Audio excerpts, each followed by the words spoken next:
ahead. Y'all surprised who gets to go first for the opening statement? Welcome. We're so glad that you could be with us today. Can you define Common Core and explain? Hold on a second. Thank you. Opening statement. Opening statement. Okay. Either.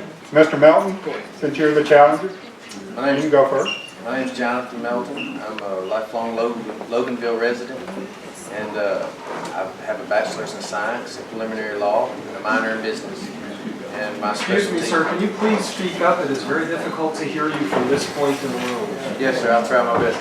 My name is Jonathan Melton. I'm a lifelong Loganville resident. I have a bachelor's in science from Emmanuel College in preliminary law and a minor in business.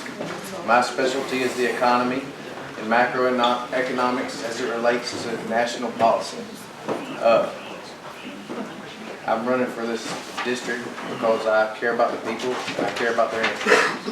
Thank you. Mr. Kirby. Well, thank you, and my name is Tom Kirby, representing District 114, and in Rockdale County, that's from the Yellow River north, and goes all the way to Fort Yargo in Barrett County. It's been my pleasure and honor to serve as your representative the last 2 terms, and having gone in a special election in 2012.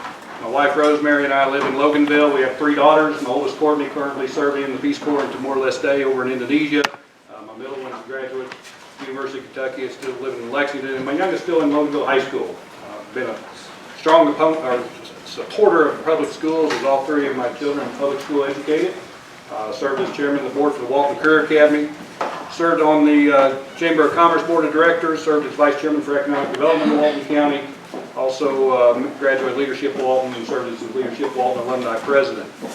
As your representative, it's been my honor to work with you and help people in Rockdale County, because one of the things that myself and Representative Rutledge on the south end of the county look at is we represent Rockdale County. We don't worry about the fact that you may not live in our district or our part that we represent.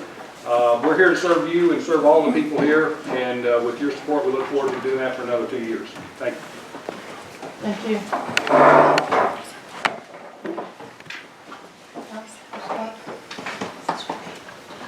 Sure, I'll start. Gentlemen, Governor Deal vetoed the campus carry bill this year. This is a bill that would have allowed Georgia weapons license holders the ability to protect themselves while on college campuses. Do you support allowing licensed individuals to carry firearms while on college campus? What changes would you like to see made to this bill, if any? And Mr. Melton, we'll give you 2 minutes. I support the bill. No change. Okay, thank you. Well, I voted for the bill, and my disappointment with Governor Deal started the day after it passed out of the Senate. We passed this bill out of the House after going through the subcommittees, the committee process, went to the Senate, went through their committee process, passed out of the Senate.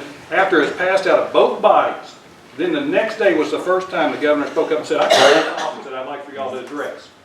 Now, granted, we could have done something in another piece of legislation, but the governor's been in this game long enough. He knows how it works. He's got his floor leaders. He's got his legislative liaisons that work with us. He had the opportunity, if he wanted to address something, that he could have done that during the process, and he chose not to do it and chose to take this way out. Now, this bill, what it does, it allows, as you said, somebody who's 21, who's been background checked, fingerprinted, who's got a valid carry permit to carry on college campuses other than the living quarters and including sororities, fraternity houses, and the athletic events. Should it be changed? Absolutely. If you're 21 years old, you've got a valid license, you should be able to carry that in where you live as well. Not a lot of 21-year-olds still live on campus. More of them, like when I was in school, still live in apartments. But those 21-year-olds have shown that responsibility to carry that weapon, should be allowed to do so. The governor erred, I firmly believe, and I know he did, in his veto statement. If you read it, he says, we've gone over 100 years without weapons on campuses. That's absolutely wrong. And what's sad, that was changed when the Governor Deal was in the General Assembly, in the State Senate, when they made these safety zones or target zones, whichever term you prefer, and you took away those Second Amendment rights. As a citizen in Georgia, you do not and should not lose your Second Amendment rights just because you stepped on a college campus. Thank you. Thank you.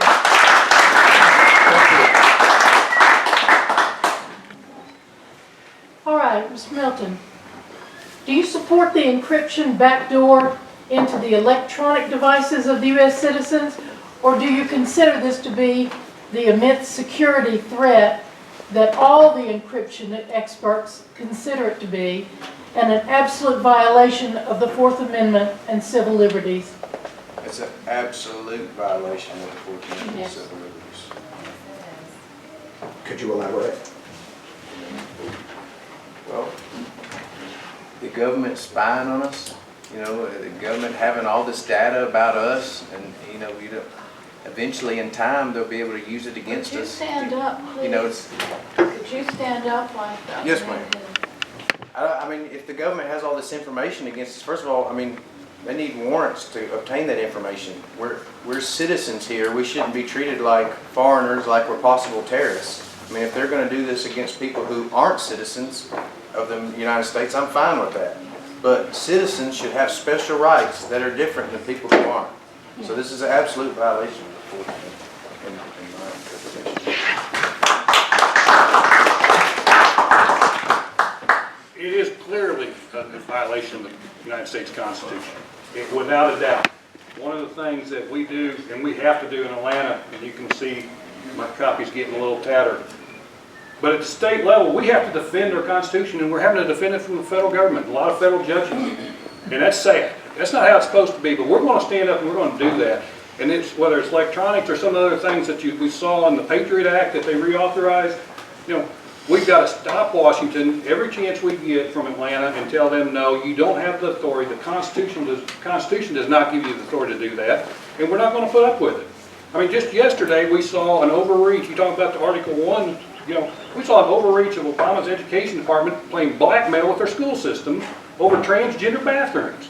He clearly has no authority to do that. That's just another reason to abolish the Department of Education. But we've got to stand up to Washington every day in Atlanta to make sure that they are not infringing on our rights and our liberties and those things that we fought hard to preserve.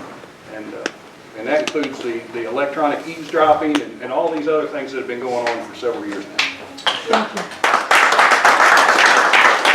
I'd like to follow up on that, if I may. More specifically, the question, I believe, relates to the ability for law enforcement to require companies to build in a backdoor so that if they have a warrant, they can gain access to somebody's electronic device and personal information. Do you still think that violates the Fourth Amendment, or do you believe law enforcement should have that ability? Well, the very part of your question, and you kind of answers it for me.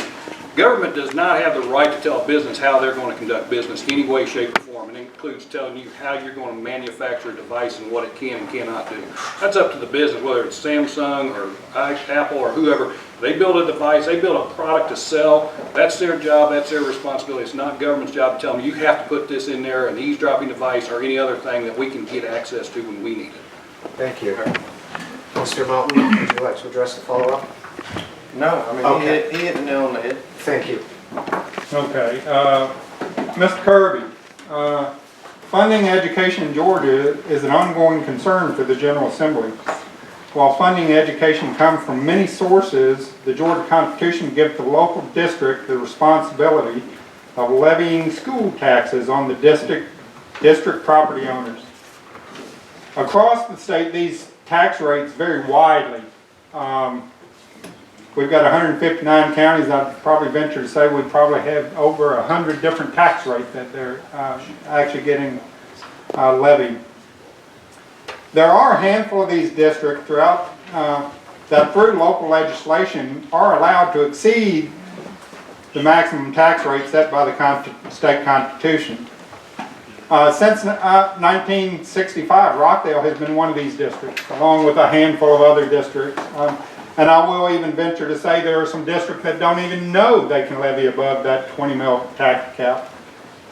My question is this: would you support legislation that would offer a referendum that would amend the state constitution so that all school districts fall under the same maximum tax rate? lot in that question. but- Yes, sir it is. Your question is, you're talking about doing a constitutional amendment to set all schools under the same tax rate. Yes, And I think that is very. Maximum, let's clarify the maximum. Okay, Yes, okay, I'm not saying everybody should be, it should be levied at the state. Okay.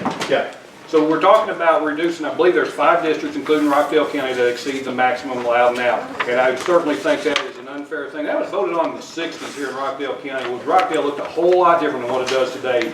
And even if we don't do it as a statewide initiative, we can do that as local legislation to allow Rockdale County citizens a chance to reduce that down to the maximum millage rate if they so choose to do it in the voting booth. And I think that's something that needs to happen in this county. I think it's, we can't handle we can't look at what things were like in the 60s and say they were the same here in 2016. And when we do these things like they did in the 60s, there should have been a sunset on that. And that's one of the things that's important. We know things change, and we need to sunset this type of stuff when we exceed that, our constitutional limits. The other thing that you talk about when you got to get into, and this is our equalization program. I think it would surprise a lot of people to realize Gwinnett County, with a $2 billion school budget, gets more equalization money than any other county in the state of Georgia. Now, their demographics are very unique because there's more people in Gwinnett County now than the 6 states.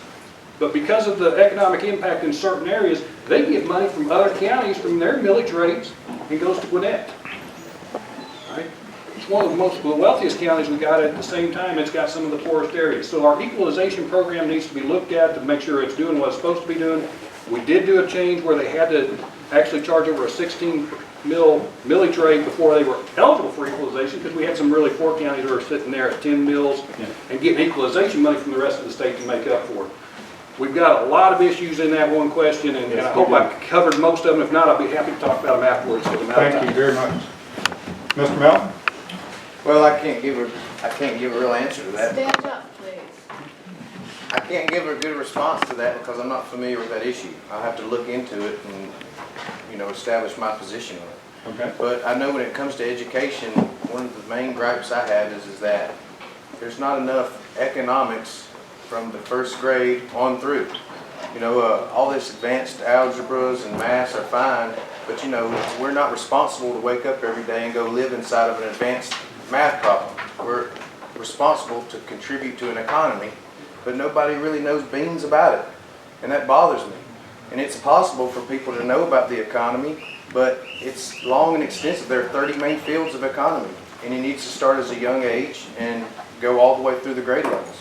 And so, I really like to change the approach to education. I mean, when we have a conversation about education, until we incorporate more economics from the 1st grade on, I think that's where we need to change the conversation on education. Okay, thank you.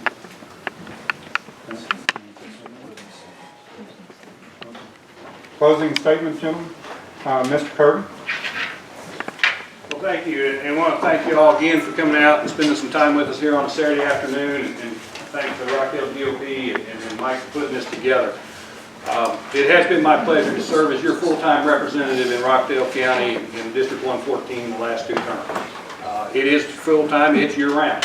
The number one thing that we do is we represent you in state government. Somebody asked what's the biggest accomplishment you've made. It's taking care of the people when they call, need help.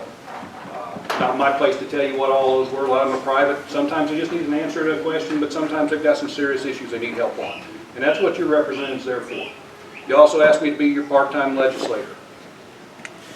40 days is always our downtown in Atlanta during the legislative session. Number one thing we do there is fight bad legislation, fix bad legislation. It's easy to stand in the corner and just vote no, but the bill still passes. It's easy to vote no and say, somebody said, what do you do to help? I voted no, but the bill still passed. It's building those relationships and getting things done and making those changes that make life better for you and everybody in the district and the state of Georgia. As we move forward in this election, one of the things that I always say to you send me down there to do what's right. Not what's easy, not what's popular, not what the AJC says or some guy on TV or radio. Do what's right for you. And we've tried to do that, we're going to continue to do that. As the saying says, I am only one, but I am one. I can't do everything, but I can do something. And what I can do, I should do. And with God's help, I will do. And I'm asking for your support, and I need your vote come May 24th. Thank you. Thank you. Mr. Kirby and I are both running as Republicans. So philosophically, you know, as you can tell, the jargon is going to be a lot the same. But, and you know, I think Mr. Kirby is a fine gentleman. And, you know, he needs to start coming back to me and get his haircut because it looked better when I cut it. But he's a good citizen and a good man. I like speaking with him. My main gripes with Mr. Kirby is on policy and how he says that he's for the decrease in the size of government and for tax reform.